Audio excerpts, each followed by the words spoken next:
Barber is a tough place, man, physically, but strategically as well. You always see such a separation between those two strategies, right? Depending on when the yellow falls, there's a lot of fuel saving or there's like just maximum attack all the time. We obviously know that more fun is attacking all the time. And when you guys pitted, and I'm looking at this, I'm like, oh no, because even the announcers were like, oh, well, there goes Scotty's day. You know what I mean? Yeah. I was like, wait a second. I don't think this is over yet because those other guys had to make a wild number.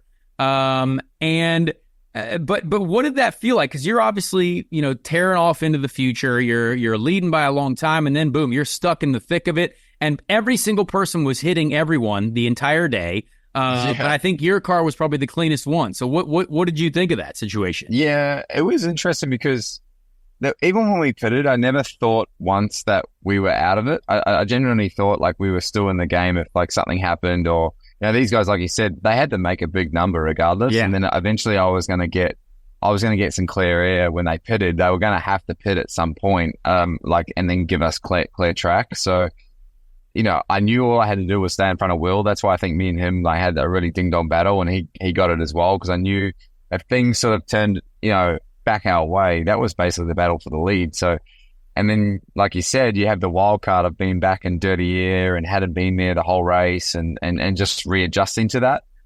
Took some time, but like I said, we had so much pace from the car perspective, and that's what I was super proud about. And we just sort of used it and just got it done. But yeah, most like physical, mental, like intense. Even both me and Will said after the race, like in the podium, like that was just intense. Like it was just you just smashing out like big laps and then a fuel numbers when you needed to, and it was full on. Yeah, it was everything about that made it a fantastic IndyCar. It's one of my favorite road races I've watched in a very long time. But that restart, right, when you guys had pitted and both you and Will are starting deep in the pack, they had a great view because they were using both of your onboards. Like it was like a triple screen. Yeah. And you got like a big moment out of two. And like Will also then had a big moment. I'm like, these guys are absolutely at war with their vehicle here on brand new tires. But did you think the racing intensity was at a higher level than you've seen at Barber? Because like, man, there was a lot of contact, but like a lot of people just moving everyone out of the way. And that is annoying if you're the one that gets moved. But I mean, even Joseph, your teammate had a lot of comings together with different folks.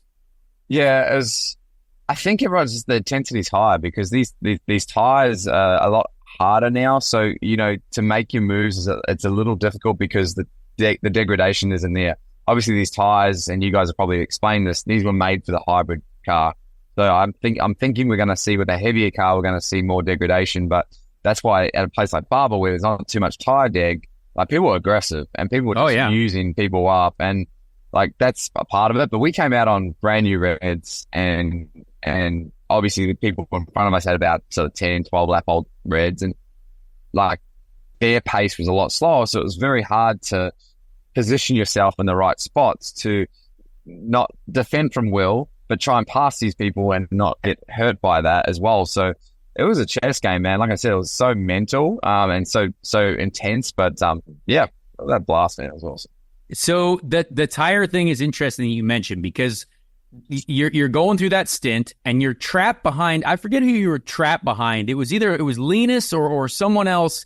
And I'm like, wait a second. I think Scott's gonna maybe look because you're putting a bunch of wheel into this freaking thing. You're trying to make that move on him, and I'm like, maybe the tires are gone. Maybe after this, oh no. But then, as soon as you got clear track, you set fastest lap of the race, and I was like, okay, these tires really are different this year. Like this is definitely something that you could just, if you wanted more out of them, it looked like you could have got more out of it. Yeah, it was in that regard. It's fun, like that. Like as soon as we got the opportunity to like get that clear air, like Linus we were sort of around like 68 and there. I knew that I had a little bit more speed.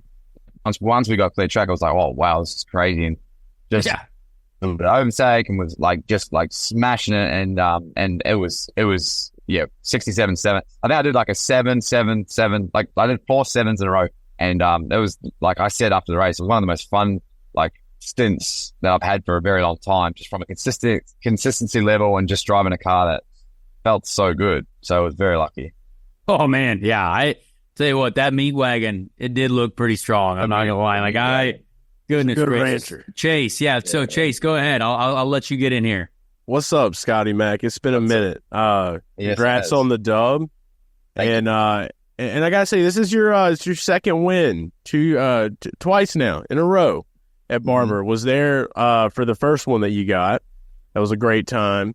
Now you hear, what is it? You're talking about strategy, talk about, just thinking, like, what is it that just makes you so good here at Barber? Is it the strategy component, or is it just, you just rip these corners better than everybody else, and that's just how it goes? That's interesting. Like, I think when I first came to IndyCar, it was probably one of the tracks, and Conor would probably agree. Like, it's such a tough track to like get your confidence up.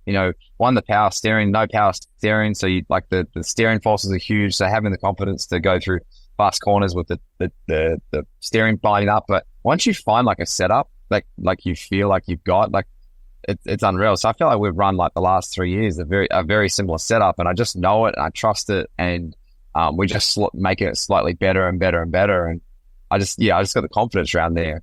But I've always enjoyed like very high speed corners, flowing tracks. It's just something that I've really enjoyed throughout my career. Even in supercars, I was very much like the same. I said that Barber reminds me of a track in Australia called Phillip Island, which is a motorbike track as well. And that's I was always reasonably good there too. Another reason I was wanting to know as well is because we all know that you're an avid golfer, big golf fan. They call it the Augusta of motorsports. Is this your Masters? No, this is. It just doesn't come with the green jacket and maybe like the $4 million in prize money. But it's certainly an awesome place. I mean, they always put on an amazing event. I mean, we had the biggest crowd we've had there since 2010. The people were so passionate. Everyone in Alabama seemed really, really nice as well. There's lots of camping, lots of family time. There was a heap of Australians and Kiwis there too, which was wild. I couldn't believe that. It was really cool. I don't know. I just love it.